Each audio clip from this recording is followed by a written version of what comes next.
JDS ಯುವ ಘಟಕದ ರಾಜ್ಯಾಧ್ಯಕ್ಷ ನಿಖಿಲ್ ಕುಮಾರಸ್ವಾಮಿ ಅವರು ಅಗರಬೊಮ್ಮನಹಳ್ಳಿಗೆ ಭೇಟಿ ನೀಡಿ ಪಕ್ಷದ ಸಂಘಟನೆ ಮತ್ತು ಪ್ರಚಲಿತ ವಿದ್ಯಮಾನಗಳ ಕುರಿತು ಮಹತ್ವದ ಹೇಳಿಕೆಗಳನ್ನ ನೀಡಿದ್ದಾರೆ. ಇದೇ ಮೊದಲ ಬಾರಿಗೆ ವಿಜಯನಗರ ಜಿಲ್ಲೆಗೆ ಆಗಮಿಸಿದ ಅವರು ಮುಂಬರುವ ಸ್ಥಳೀಯ ಸಂಸ್ಥೆಗಳ ಚುನಾವಣೆಗೆ ಪಕ್ಷ ಸಜ್ಜಾಗುತ್ತಿದೆ ಎಂದು ಘೋಷಿಸಿದ್ದಾರೆ. ಸುದ್ದಿಗಾರರೊಂದಿಗೆ ಮಾತನಾಡಿದ ಅವರು, ಜನರೊಂದಿಗೆ ಜನತಾದಳ ಕಾರ್ಯಕ್ರಮದ ಮೂಲಕ ಸದಸ್ಯತ್ವ ನೋಂದಾವಣಿಯ ಗುರಿ ಹೊಂದಿದ್ದೇವೆ. ಈಗಾಗಲೇ ಮೊದಲ ಹಂತದ ಕಾರ್ಯಕ್ರಮ ಮುಗಿದಿದ್ದು, ಮೈಸೂರು, ಕಿತ್ತೂರು, ಕಲ್ಯಾಣ ಕರ್ನಾಟಕ ಹಾಗೂ ಉತ್ತರ ಕನ್ನಡ ಭಾಗಗಳಲ್ಲಿ ಪ್ರವಾಸ ಹಮ್ಮಿಕೊಳ್ಳಲಾಗಿದೆ. ಜೆಡಿಎಸ್ ಮುಗಿದು ಹೋಯಿತು ಎನ್ನುವವರಿಗೆ ಈ ಪಕ್ಷ 54 ಜನ ಶಾಸಕರು, ಮಂತ್ರಿಗಳು ಮತ್ತು ಉಪಮುಖ್ಯಮಂತ್ರಿಗಳನ್ನ ನೀಡಿದೆ ಎಂಬುದು ನೆನಪಿರಲಿ.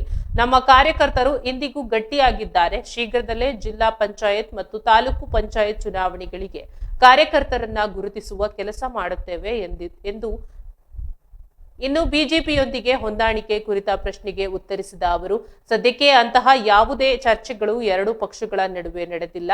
ಜಿಬಿಎ ಚುನಾವಣೆಯಲ್ಲಿ ಕೋರ್ಟ್ ಆದೇಶದಂತೆ ನಡೆಸಲಾಗುತ್ತಿದೆ ಎಂದು ಸ್ಪಷ್ಟಪಡಿಸಿದ್ದಾರೆ. ಧಾರವಾಡದ ದಂಗೆ ಮತ್ತು ನೇಪಾಳದ ಮಾದರಿಯ ದಂಗೆಯ ಆತಂಕವನ್ನ ವ್ಯಕ್ತಪಡಿಸಿದ ಅವರು, ರಾಜ್ಯದಲ್ಲಿ ಲೋಪದೋಷಗಳನ್ನ ಸರಿಪಡಿಸಬೇಕಿದೆ ಎಂದರು. ಇದೇ ವೇಳೆ ಇರಾನ್ ಇಸ್ರೇಲ್ ಯುದ್ಧದ ಕುರಿತು ಆತಂಕ ವ್ಯಕ್ತಪಡಿಸಿದ ನಿಖಿಲ್, ಯುದ್ಧ ಪೀಡಿತ ಪ್ರದೇಶದಲ್ಲಿ ಸಿಲುಕಿರುವ ಭಾರತೀಯರನ್ನ ಕೇಂದ್ರ ಸರ್ಕಾರ ಸುರಕ್ಷಿತವಾಗಿ ಕರೆತರುವ ವಿಶ್ವಾಸವಿದೆ ಎಂದು ತಿಳಿಸಿದ್ದಾರೆ.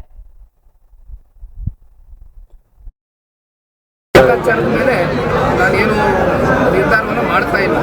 ನನಗೆ ಜನರ ಮೇಲೆ ವಿಶ್ವಾಸ ಇದೆ. ಜನತಾದಳ ಪಕ್ಷವನ್ನು ಅನೇಕ ಸಂದರ್ಭದಲ್ಲಿ ಕಷ್ಟಕಾಲದಲ್ಲಿ ಜನ ಕಾಪಾಡಿದ್ದಾರೆ. ಇದಕ್ಕೆ ಕಾರಣ ಜನತಾದಳ ಪಕ್ಷವು ಕೂಡ ಅಷ್ಟೇ ಜನರ ಜೊತೆ ಬೆರೆತು ಜನರ ಸಂಕಷ್ಟದಲ್ಲಿ ಒಂದಾಗಿ ಬೆರೆತಿದ್ದೇವೆ. ಮುಂದಿನ ದಿನಗಳು ವಿಶ್ವಾಸ ಸಂಪನ್ನ ಮಾಡ್ತೇವೆ. ಮಧ್ಯಪ್ರಾಚ್ಯ